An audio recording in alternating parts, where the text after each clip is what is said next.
मोदी साहब जी ने बहुत कुछ कह दिया, संकेत के माध्यम से गिरे नहीं, खड़े हो गए, उनका डिब्बा गिर गया। जाति पिछड़ा वर्ग अल्पसंख्यक आदि, जैसा कि आप लोगों ने सुना होगा, हम सभी का डीएनए एक है, हम सब एक हैं, हमको बांटने वाले कौन है। जैसा कि यदि हमें समाज देते हो तू बन जा, वो जानता है यदि ये नहीं खड़ा होता है तो उसका जो लघुआ बरेती है वो नहीं जीत पाएगा। तो मैंने देखा बोल 85 ये नारा आपने सुना होगा। और 85 राम भगत कुशवाहा जी आप पवई से आए हैं। साथियों कुशवाहा जी के विचारों को आप सुनेंगे, आग्रह करेंगे कि आप संक्षेप में अधिक बातों को कह जाएं, ऐसा मैं आपसे अपेक्षा करता हूं कि कुछ बाकी भी न रहे। इसके बाद संगीत सुनिए। सबसे पहले मैं आज पौड़ी कला की धरा को नमन करते हुए, और जैसे कि आज शंकर साहब और रघुनाथ साहब जी को नमन बंदन करते हुए, और हमारे बीच में जो इसके पहले भी हमारे महापुरुष बाबा साहब अम्बेडकर ने जो कि आज हमें संविधान दिया और शिक्षा भी दी, और हमारे साथी महापुरुष जो हुए हैं जो कि बिरसा मुंडा भगवान, जिन्होंने अंग्रेजों से लड़ाई लड़ी और 23 वर्ष की उम्र में शहीद हुए, क्योंकि इसके पहले हमें ना तो कुर्सी पे बैठने का अधिकार था, ना ही हमें कोई अधिकार ही नहीं दिए जाते थे।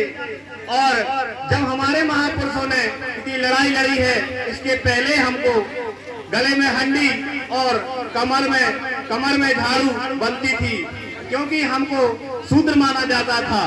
तब हमारे बाबा साहब अम्बेडकर ने संविधान रचा, और हमारे जो कि हमारे यवंतीबाई लोधी और हमारे जो विरागना है, उनने पहला बलिदान दिया था, और इनके साथ में रही लड़ाई लड़ी।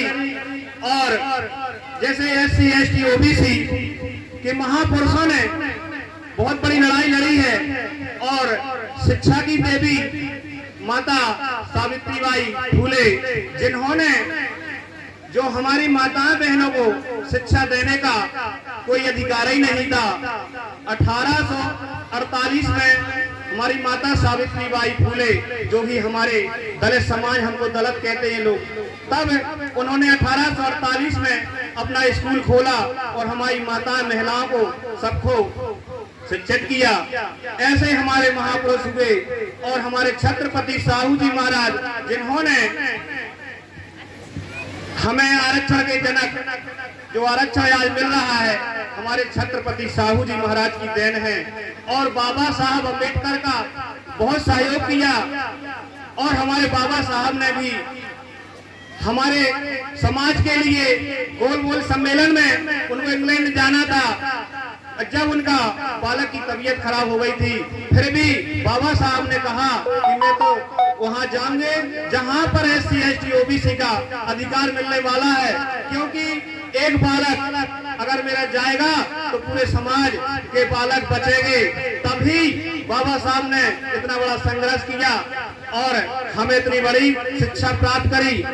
और हमारे जो शंकर साहब और रघुनाथ साहब ने, जो कि आज भी जबलपुर में उनकी मूर्ति बनी हुई है, जहां पर जो गोरा लोग थे, अंग्रेज थे, इनने वहां पर अपनी तोप में बांध करके उड़ा दिया गया था। तब फिर भी उनको क्या कहा गया था कि आप लोग हमारा साथ दें, अंग्रेजों ने कहा, लेकिन उन्होंने कहा नहीं, मैं अपनी भारत को नहीं बिकने दूंगा, मैं आपके हमेशा विरोध ही करूंगा। तब SC ST OBC से मैं निवेदन करता हूं सभी से कि जो आज हमें जगने की जरूरत है तो हमें जगना पड़ेगा, क्योंकि कहा जाता है कि जैसे एक पेन होता है, मैं छोटा सा एग्जाम्पल दूंगा, ये पेन है, इसका फुक्का है, तो चलता कौन है? नीचे पेन चलता है, और शोभा कौन बनाता है? फुक्का। फुक्का कौन है? आप इस तरीके से जानते हैं, चमकता कौन शोभा बना रहा है, लेकिन चल कौन रहा है? राड चल रही है, पेन चल रहा है, लेकिन शोभा कौन बना रहा है? फुक्का। इस पे कौन रखा है? SC ST OBC, और इसके ऊपर एक फुक्का रखा हुआ है।